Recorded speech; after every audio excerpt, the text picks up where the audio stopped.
নমস্কার, 5টার 5 মিশনে নিয়ে আমি অতনু রয়েছি আপনার সঙ্গে। আজ থেকে রোড সেফটি উইক শুরু হয়েছে, অর্থাৎ রাস্তার সুরক্ষা, রাস্তার নিরাপত্তা নিয়ে সচেতনতা। কিন্তু আমরা নিজেরা কতটা সচেতন? রাস্তায় বেরিয়ে কখনো দেখেছেন যে নিজেদের রাস্তাটাই আস্তে আস্তে ছোট হয়ে যাচ্ছে, সংকীর্ণ হয়ে যাচ্ছে? কেন হচ্ছে বলুন তো? হচ্ছে একটাই কারণে, কারণ কিছু মানুষ শুধু নিজেদের কথা ভাবছেন, ব্যক্তিগত সুবিধার কথা ভাবছেন।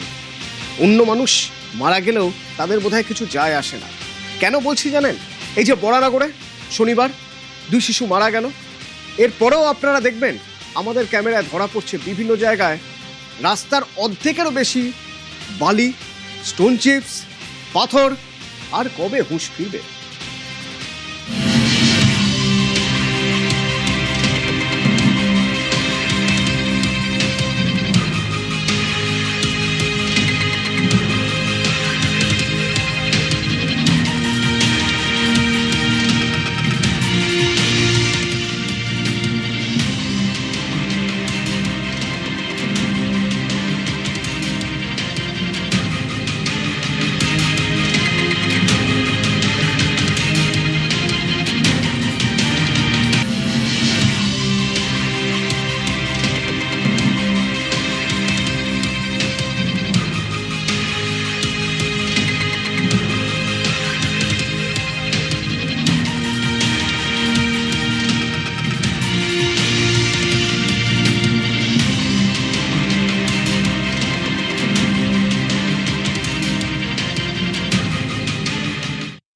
ফুটপাতের ওপর দিয়ে লোক হাঁটতে পারছে না, লোকালয় দিয়ে রাস্তার প্রতি গাড়ি যাচ্ছে, এইভাবে দুটো বাচ্চা অ্যাক্সিডেন্ট হয়ে গাড়ি ঘোড়ার চাপ থাকে, সাইড ফাইড দিতে পারে না, এতে তো মানুষের অসুবিধা তো বেশি হয়।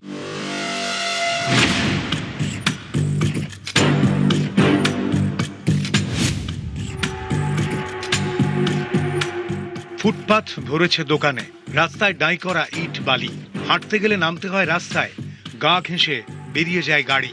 স্টোন চিপস বালিতে আবার বাইক স্কুটারের চাকা পিছলে দুর্ঘটনা ঘটছে অহরহ। ব্যস্ত রাস্তায় এটাই চেনা ছবি। শনিবার সকালে বরানগরে এই স্টোন চিপসের কারণেই বড়সড় দুর্ঘটনা, প্রাণ গিয়েছে স্কুল পড়ুয়া 2 বাচ্চার। ছেলে মেয়েকে স্কুটারে চাপিয়ে বিটি রোড ধরে ডানলপের দিকে যাচ্ছিলেন অভিষেক সাউ। অনন্যা বাস স্টপের সামনে ডাঁই করে রাখা ছিল পাথর কুচি, তাতে স্কুটারের চাকা পিছলে যায়। তখনই ডান দিক দিয়ে আসা দ্রুত গতির লরির সঙ্গে ধাক্কা লাগে স্কুটারটির। লরির চাকায় পিষে মৃত্যু 2 শিশুর, গুরুতর আহত অবস্থায় চিকিৎসাধীন বাবা। এখানে কিভাবে পাথর রাত্রিবেলা গাড়ি করে দিয়ে চলে গেছে আমরা জানি না। রাস্তার যে অবস্থা, ফুটপাতের ওপর দিয়ে লোক হাঁটতে পারছে না, লোকালয় দিয়ে রাস্তার প্রতি গাড়ি যাচ্ছে, এইভাবে দুটো বাচ্চা অ্যাক্সিডেন্ট হয়ে এইটা অনেক অংশে দায়ী। কোনটা? এই যে এরকম মাল ফেলে রাখা রাস্তা। রাত্রিবেলা করে ফেলে।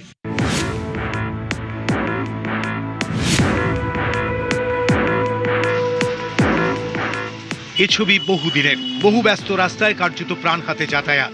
শনিবার বরানগরে ভয়াবহ দুর্ঘটনা। এত কিছুর পরও হুঁশ ফিরছে কি? এই ছবি দমদমের পাতিপুকুরের। ব্যস্ত রাস্তার অবস্থা দেখুন। রাস্তা জুড়ে রাখা ইট, পাথর, বালি। গুরুত্বপূর্ণ রাস্তায় যানজটে নাজেহাল পথচারীরা। দমদম পাতিপুকুর এলাকা অত্যন্ত একটি ব্যস্ততম রাস্তা, যে রাস্তা দমদম স্টেশন থেকে লেক টাউনে যাওয়ার দিকে যাওয়ার যে রাস্তা, এই রাস্তা দিতে হয়। এই রাস্তার উপরেই দেখানোর চেষ্টা করবো এইভাবে যেখানে সেখানে সিন্ডিকেটের সরঞ্জাম জিনিস, ইট থেকে শুরু করে বালি ফেলে রাখা হয়েছে, যার ফলে নিত্যদিন যেমন যানজট হচ্ছে তার পাশাপাশি দুর্ঘটনাও ঘটছে।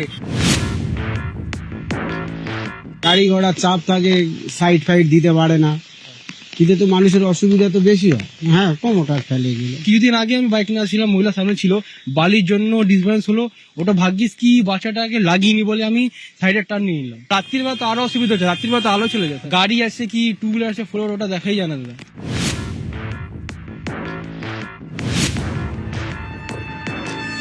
বিল্ডিং করছেন, অ্যাপার্টমেন্ট করছেন, বিল্ডিং এর ভেতরে এইসব রাখুন। রাস্তাটা আপনার নিজস্ব সম্পত্তি নয় যে আপনি ইট, বালি, সুরকি সব ফেলে রেখে দেবেন। এটা একদম অ্যালাউড নয়। বাড়ি বানাচ্ছে আর রাস্তার মধ্যে স্টোন চিপ বালি ইট ফেলে রেখে দিচ্ছে, পেনাল্টি শুরু করবো আমরা। 1 তারিখ থেকে পেনাল্টি শুরু হচ্ছে। বড়নগর এলাকায় একটি দুর্ঘটনা, যার জেরে 2 স্কুল পড়ুয়ার মৃত্যুর ঘটনা ঘটেছে। তারপরেও এখনো পর্যন্ত দেখা যাচ্ছে শহরের বিভিন্ন ব্যস্ততম রাস্তা, সেখানে রাস্তার উপরে এইভাবে ইট থেকে শুরু করে সিন্ডিকেটের একাধিক জিনিসপত্র ফেলে রাখা হয়েছে, যার ফলে যানজটের পাশাপাশি দুর্ঘটনা বাড়ছে। দমদম পাতিপুকুর বেস্তন্ন যে এলাকা, সেখানে একাধিক জায়গায় এই ছবি লক্ষ্য করা যাচ্ছে। ক্যামেরায় অর্চন গোস্বামীর সঙ্গে অনুপ চক্রবর্তী, নিউজ 18 বাংলা, কলকাতা।